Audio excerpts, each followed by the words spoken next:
We then have to talk about how a private prison company that's been paid billions of dollars to lock up immigrants for the government asked ICE, right, an agency now run by its former employee, to make it easier for the company to mistreat detainees and make them work without pay. And ICE, they apparently said yes, but also what you should know here, first, is that the number of people held in what are described as detention centers has absolutely skyrocketed under Trump. You've got roughly 70,000 people held in facilities all across the country on any given day. And these facilities are also recording deaths in record numbers, which rights groups say is not only because of the higher number of detainees, but because some of them, they're being physically and psychologically abused, denied medical care, deprived of adequate food and water, and otherwise held in dire and inhumane conditions. It's also not just ICE agents and other federal employees that are running these facilities. The Trump administration has relied heavily on private contractors, including GEO Group, which oversees more than a dozen ICE detention facilities nationwide. A company that's also just been sued by the state of New Jersey for refusing to allow state health inspectors full access to its Delaney Hall facility in Newark, right, where we've talked about detainees have staged hunger strikes to protest being fed spoiled and rotten food and denied access to basic hygiene products. And that's on top of them facing lawsuits in several states for its so-called voluntary work programs, in which detainees help keep the company's facilities running for as little as $1 a day, which the groups bringing these cases argue amounts to forced labor. And so they're seeking millions of dollars there in unpaid wages from GEO Group and other ICE contractors. But also a huge reason that we're talking about this today is, according to new reporting from the Washington Post,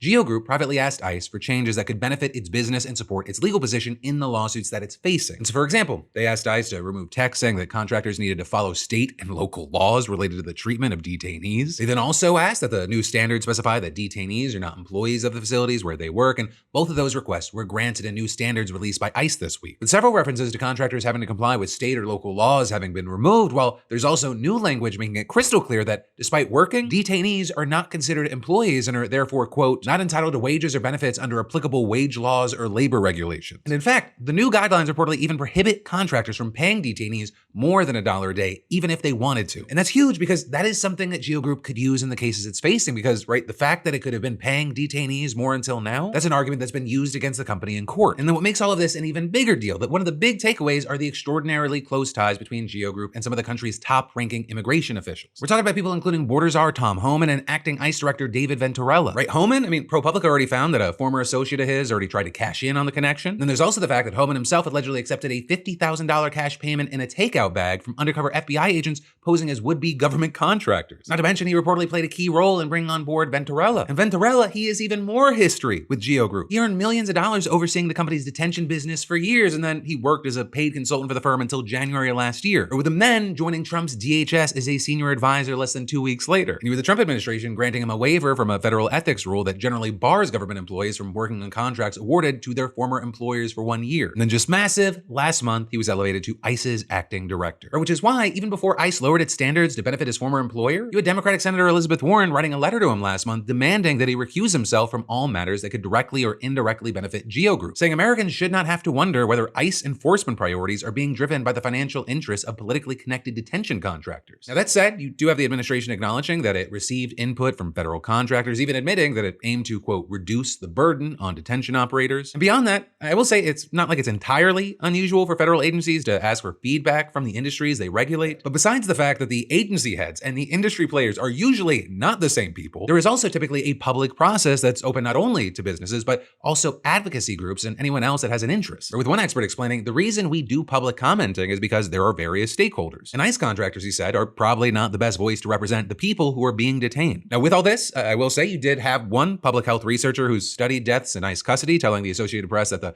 new standards include genuine improvements in the realm of suicide prevention standards and mental health care. But that is also kind of trying to find a silver lining, because overall, he said that the agency is definitely heading toward weaker standards governing a growing share of the detained population. Right, and with that, you had a former DHS ombudsman who oversaw detention practices during the Biden administration saying 100% it's going to result in deterioration of already problematic conditions of detention, saying it's consistent with their general practice, which is to eliminate accountability and oversight, and adding they are not concerned with people's basic rights or the safety of detainees. And one example there is that the new standards say that the private contractors will be barred from refusing to admit any detainee that ICE sends them. And so that reportedly has the potential to keep severely ill or disabled detainees from being quickly moved to hospitals or other facilities. But, and as far as why they may want it, it could also also reduce the company's liability for any deaths that happen as a result. Also, the new standards allow artificial intelligence to be used for what's described as non-critical communication or informal interactions with detainees. But then also, according to ICE, that might include giving or receiving information to or from detainees when they arrive at a detention facility and responding to their grievances and concerns. Right, so it might get used for critical communication because, as you had yet another expert explaining,